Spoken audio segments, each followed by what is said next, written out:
तो पहला स्टेटमेंट है रेडी टू लर्न। ऐसा क्यों बोल रहा हूं? लिखे हुए कागज पे लिखना सबसे डिफिकल्ट काम होता है। जब आप क्लेज में आते हैं, आप डिफरेंट तरह के फील्ड से आते हैं। किसी ने बड़ी अच्छी कंपनी में काम किया हुआ है, किसी ने बहुत बड़ी पढ़ाई कर रखी है, किसी ने कुछ किया हुआ है। आपके पास जीवन के अपने अनुभव हैं और धारण किए हुए सच। उसमें पहले से ही बहुत कुछ लिखा हुआ है। कोरे कागज पे लिखना बहुत आसान है। एक छोटा बच्चा, एक सरल आदमी को लीडर बनाना बहुत आसान काम है, लेकिन किसी पे जो लिखा हुआ उसे मिटा के दोबारा लिखना सबसे डिफिकल्ट काम। एक भरी हुई पानी की बोतल में और पानी भरना सबसे मुश्किल काम। लोगों के ऊपर ढक्कन बंद होते हैं, उस ढक्कन को खोल के पुराना पानी थोड़ा गिरा के नया पानी बदलने की इच्छा शक्ति कम लोगों में होती है। तो सबसे पहला और सबसे इंपॉर्टेंट वो ये होता है कि आप खुले मन से सीखने के लिए तैयार, खुले मन से डिस्कशन करने के लिए तैयार। प्रश्न पूछें और उनका उत्तर इसलिए नहीं सुने कि आपने बहस करनी है अपने ज्ञान के साथ। उसको सुने और उसमें जो काम का लगे उसे रखें। कई लोग क्या करते हैं, अक्सर जब ज्ञान प्राप्त करने की बात आती है तो उनकी ईगो पे आ जाती है और उस ज्ञान चर्चा को बहस चर्चा में कन्वर्ट कर देते हैं। दो दोस्त थे, एक महफिल में बैठे थे। वहां पे एक दोस्त ने पानीपत की लड़ाई के बारे में एक बात शुरू करी। अभी बात शुरू ही की थी तो उसने बोला पानीपत की लड़ाई सन 1836 में। पानीपत की लड़ाई कितनी कब हुई थी? पानीपत की दूसरी लड़ाई 1850 में मान लो। हाँ,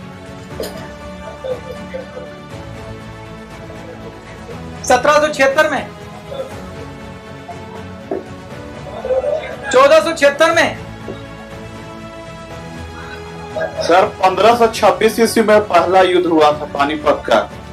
1526 को पहला पानीपत का युद्ध हुआ। पानीपत की पहली लड़ाई हुई 1526।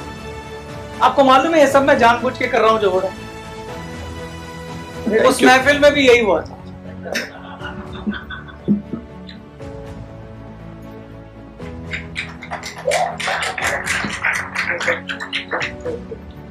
उस लड़के ने जब पानीपत की लड़ाई की बात शुरू करी तो उसने सन गलत बता दिया।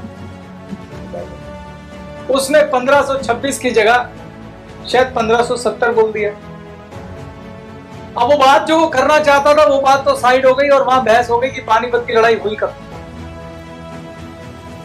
अब जब बहस हुई कि पानीपत की लड़ाई कब शुरू हुई तो वो कहता नहीं 1570 में हुई। एक बोला रे तुझे क्या पता 1570 में हुई, 1526 में हुई, मेरा तो इतिहास सब्जेक्ट। अब उसकी भी सेल्फ रिस्पेक्ट पे बात आ गई। वो भी बहस करता ना, तेरा अगर सब्जेक्ट था तो मैं कौन सा झूठ बोल रहा हूं, तो लगा ले शर्त और ये और वो, और बहस होती रही। अब उस बहस का नतीजा क्या निकला? उस बहस का नतीजा निकला कि कोई एक व्यक्ति का दिल टूट गया, एक व्यक्ति वहां हार गया। पानीपत की लड़ाई तो जब हुई थी तब हुई थी, कौन हारा था कौन जीता था, पर उस बहस में दो दोस्त की दोस्ती हार गई। तो ओपन माइंड से सुनने का मतलब ये होता है कि आपको जो पसंद आया उसे रख लीजिए, बहस में कन्वर्ट मत करिए।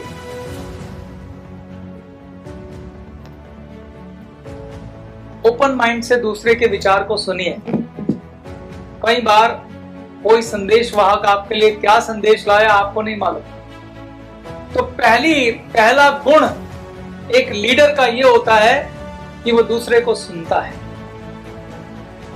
और सीखने के लिए हमेशा तैयार रहता है। और जब वो सीखने के लिए तैयार रहता है तो वो भेद नहीं करता।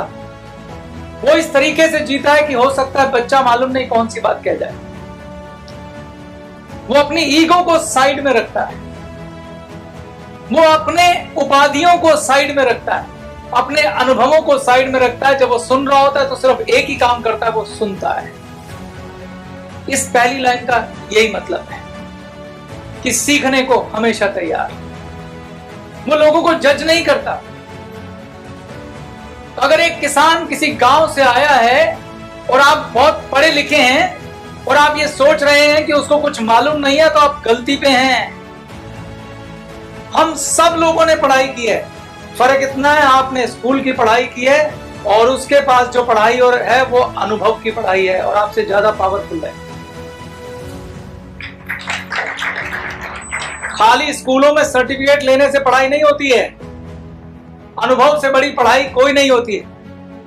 वो खेतों में जो ज्ञान आपको दे देगा वो आप सोच भी नहीं पाएंगे। तो एक अच्छा लीडर हमेशा कद्र करता है सामने बैठे व्यक्ति की और उसको खुले मन से सुनता है।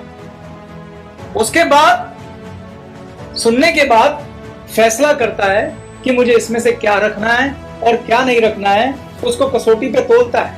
मैं ये नहीं कह रहा हूं आपको दूसरे की बात माननी है, पर पहले सुनना जरूरी है, उसके बाद उसे जांचना जरूरी है, विचार करना जरूरी है। निष्पक्ष विचार करने के बाद तर्क संगत से समझना जरूरी है कि इसमें मेरे लिए क्या काम का है। ये लीडर का पहला गुण है। लीडर को हमेशा ये सोचना चाहिए कि मैं भी कहीं पे गलत हो सकता हूं, आई कैन बी रॉन्ग, और इसमें कोई बुराई नहीं है। जब तक हम इस धरती पे आखिरी सांस लेंगे तब तक सीखने की गुंजाइश है यारो।